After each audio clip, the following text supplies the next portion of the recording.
Hi kids, let's do our chapter 4.1, the vet. Let's begin with warming up exercises. So first question is, where do we find all types of wild animals in urban areas? तो शहर के जो areas हैं, urban areas का मतलब शहर होता है। तो शहरों में आपको जंगली जानवर कहाँ पे मिलेंगे? कहाँ मिलेंगे? जू में, right? So in urban areas we find all types of wild animals in zoo. Do you have a pet? क्या आपके पास कोई पालतू जानवर है? तो आप इसका आंसर यस भी दे सकते हो या नो भी, डिपेंड करता है आपके पास पेट है या नहीं है। Number 3, how do we help animals and birds? हम जानवरों की और पक्षियों की कैसे मदद करते हैं? We help animals and birds by providing them food, water and shelter and taking them to vet when they are sick. हम उनकी मदद करते हैं उन्हें खाना, पानी और जगह देके ताकि वो रह सके वहां पे, और फिर अगर वो बीमार होते हैं तो हम उन्हें डॉक्टर के पास लेके जाते हैं। Number 4, how do we realise that animals are not feeling well? हमें कैसे पता चलता है कि जानवरों को ठीक नहीं लग रहा है, वो बीमार है? तो ये तो थोड़ा डिफिकल्ट हो सकता है, राइट? क्योंकि जानवर जो है वो हमें बता नहीं सकते हैं कि उन्हें कैसा लग रहा है। बट कुछ साइंस हैं जिन्हें आप देखेंगे तो आपको पता चल जाएगा कि वो जानवर ठीक है या फिर वो बीमार है। सबसे पहला साइन है बिहेवियर में चेंज आ जाएगा। हो सकता है वो ज्यादा आलसी हो जाए, पड़ा रहे, या फिर हो सकता है कराहने की आवाज आए, ऐसा कुछ करे, तो इससे आपको पता चल जाएगा। लॉस ऑफ एपेटाइट, उनका खाना कम हो जाएगा, राइट? वो खाना नहीं खाएंगे, उन्हें भूख नहीं लगेगी। पानी नहीं पिएंगे वो। और जो उनका फिजिकल अपीयरेंस है, हो सकता है उनके देखने में कुछ, आप उन्हें देखो तो वो कुछ अलग से दिखाई दे। क्या पता कोई डॉग हो तो उसके बाल ज्यादा झड़ रहे हो, या फिर कोई बिल्ली है तो उसकी जगह पे आपको किसी जगह पे कोई रैश या ऐसा कुछ दिखाई दे। तो इन सब चीजों से आपको पता चलेगा कि वो जानवर बीमार है या ठीक है। Who gives medicine treatment to sick animals and birds? जानवरों की और पक्षियों का कौन इलाज करता है? वेटरिनेरियन। The doctors who do special advanced study of specific parts of the body have special terms.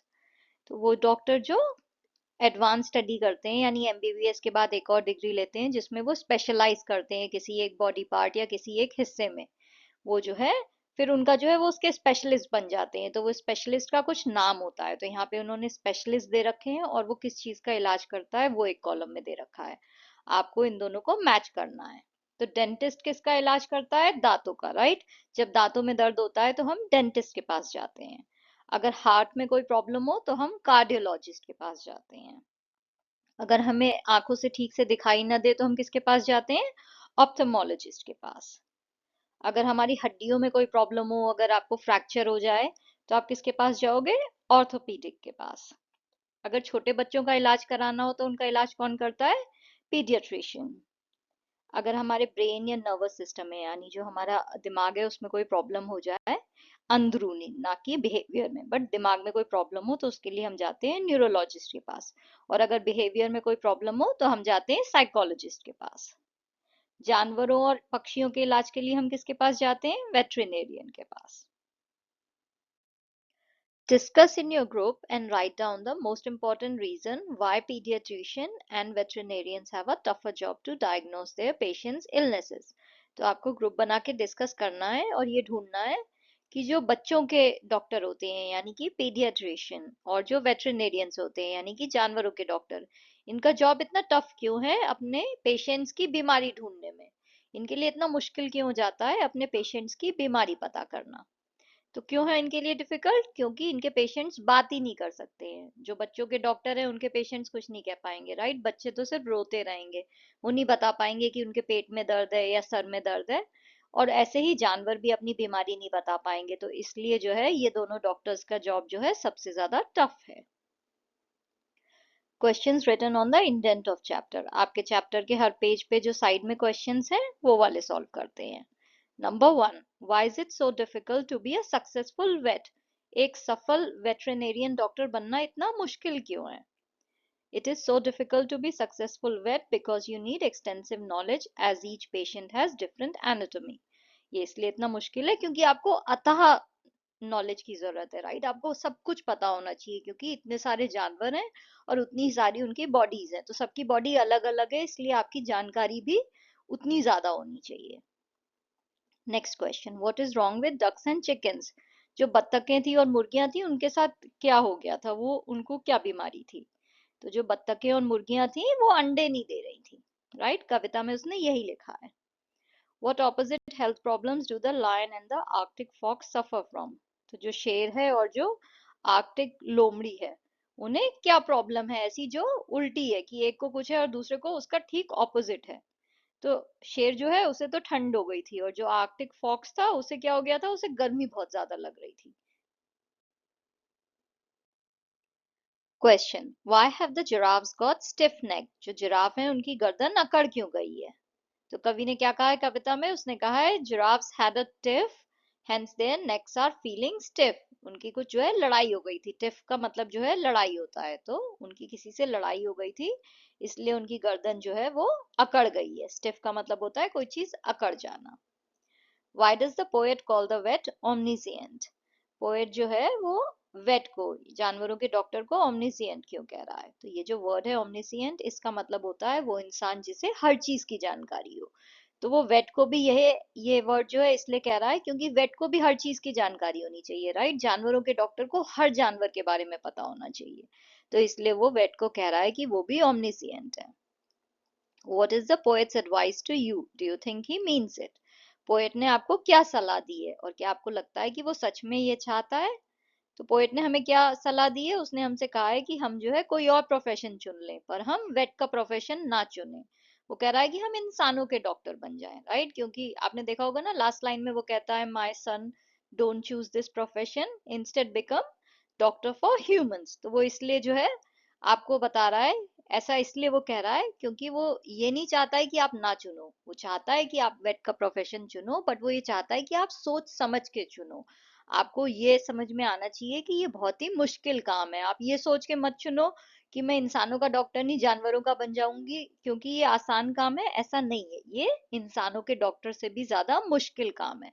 तो अगर आप वेट का प्रोफेशन चुन रहे हो तो पूरा सोच समझ के आपको चुनना है, इसलिए जो कवि है वो ऐसा आपको सलाह दे रहा है। Next is English workshop. What is the rhyme scheme of stanzas 1 to 3 and last two stanzas? How does it differ in the remaining stanzas 4 to 7?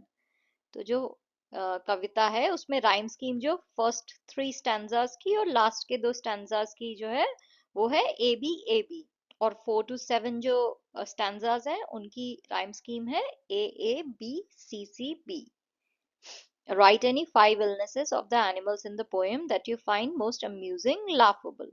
आपको ऐसी 5 बीमारियां जो हैं इस कविता में से लिखनी है, जो कवि ने बताई हैं जानवरों की, जो आपको बहुत ही हास्यप्रद लगती हैं, आपको उन्हें सुन के बहुत हंसी आए, ऐसी बीमारियों के नाम लिखिए। तो उसने क्या क्या कहा है, उसने कहा है शेर को ठंडी हो गई है, जीब्रा जो है वो बूढ़ा हो रहा है, उसने कहा जो सेंटीपीड है उसके पैर में प्रॉब्लम हो रही है, और सेंटीपीड वो जानवर होता है जिसके बहुत सारे पैर होते हैं, तो अगर उसके पैर में प्रॉब्लम है तो ये कैसे है। जो भालू है उसने बहुत सारे बंस खा लिए हैं, तो वो इतना भर गया है कि वो उसके पेट में बस अब बंस ही बंस है।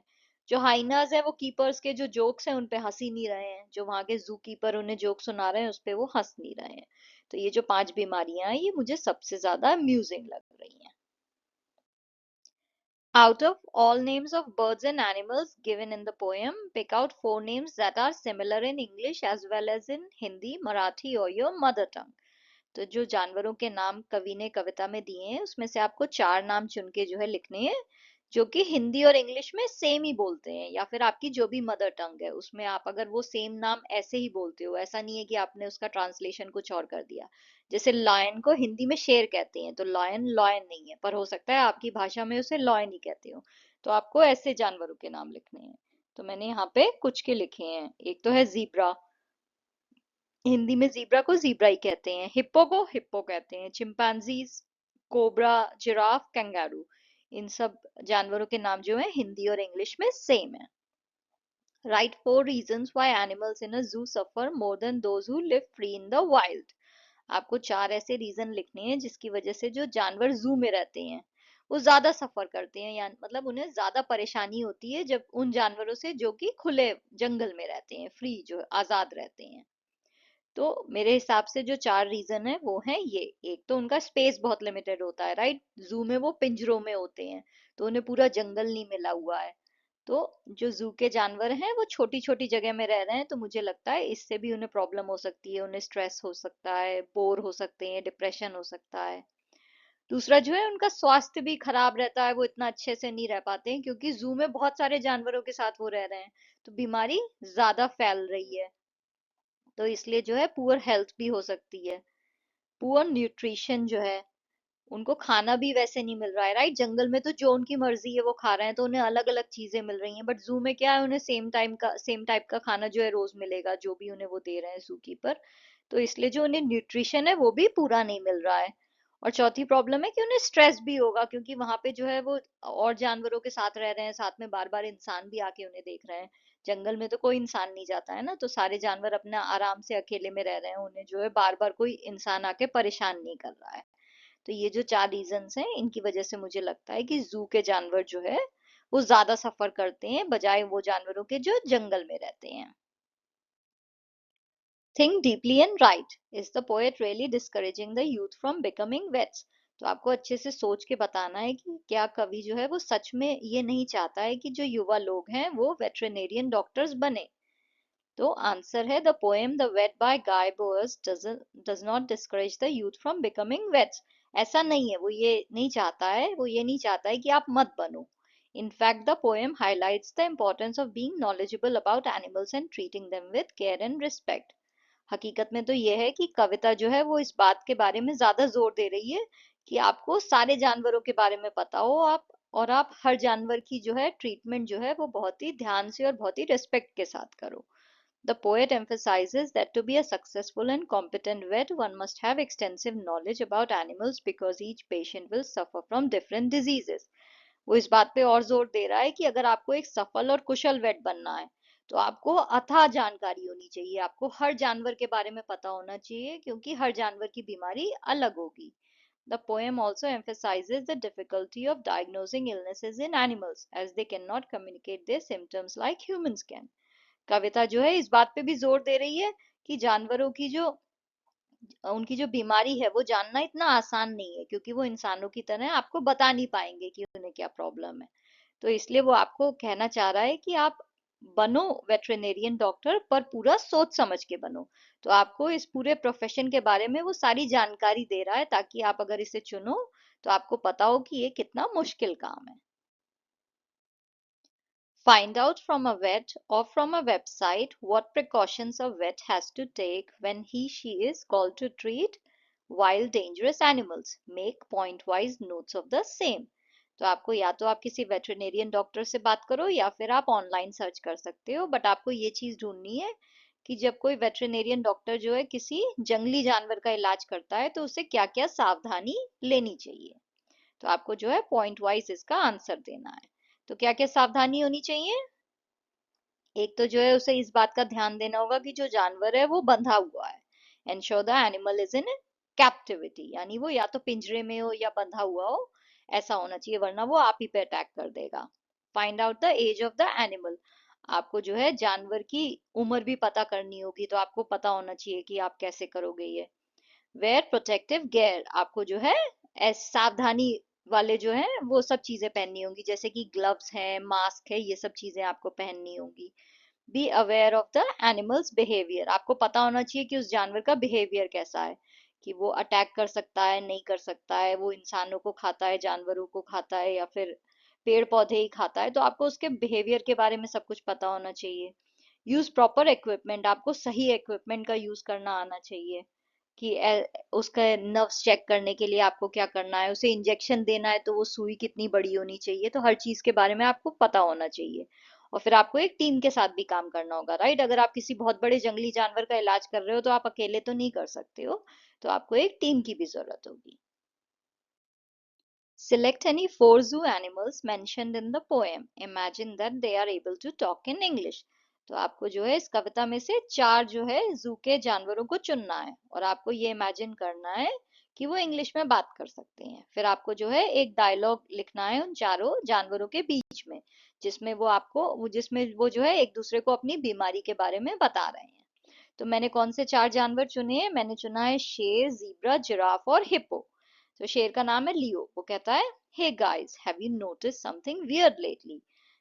हे दोस्तों, क्या तुमने हाल ही के दिनों में कुछ अजीब सी चीज नोटिस की है? My roar doesn't sound as loud and mighty as it use to. मेरी जो गरज की जो आवाज है, जब मैं गरजता हूँ तो वो इतनी जोर से आवाज नहीं आती है, और वो इतनी शानदार भी नहीं लगती है। तो जो जीब्रा है, उसका नाम है जैक, वो कहता है, really, I thought it was just me feeling a bit off. सच में? मुझे तो लग रहा था कि खाली मैं ही जो है थोड़ा अजीब सा फील कर रहा हूँ। माई stripes aren't as vibrant and I have been feeling a bit sluggish। जो जीब्रा के ऊपर जो स्ट्राइप्स होते हैं, जो ब्लैक एंड व्हाइट, वो कह रहा है कि वो इतने चमक नहीं रहे हैं आजकल के दिनों में, और मुझे थोड़ा थकान जैसा भी लग रहा है। स्लगिश यानी थोड़ा थका थका सा भी लग रहा है। तो जेरी जो जिराफ है, वो कहता है, ओ मी टू, हाँ मुझे भी। My neck feels all twisted, मेरा गला पूरा घूमा हुआ लगता है। And it's getting hard to reach the tasty leaves at the top of the trees. और मेरे लिए बहुत मुश्किल हो जा रहा है कि मैं जो पेड़ों में जो ऊपर वाली पत्तियां होती हैं उन तक पहुंच सकूं। तो जो हेली हिप्पो है, वो क्या कहता है, oh, you guys are lucky, अरे तुम गाइस तो बहुत ही किस्मत वाले हो। I have been having trouble staying cool in the water, मुझे पानी में जो है ठंडे रहने में प्रॉब्लम हो रही है। मेरा स्किन जो है वो बहुत ही ड्राई लग रहा है, और मैं पहले की तरह जो है पानी में तैर भी नहीं पा रहा हूँ। I can't float as well as before. तो लियो कहता है, maybe we should tell the zookeeper about this. तो शेर कहता है कि हमें जो है जू कीपर को इस बारे में बताना चाहिए। I heard he brings in a vet sometimes, मैंने सुना है कि वो कभी कभी डॉक्टरों को लेके आता है।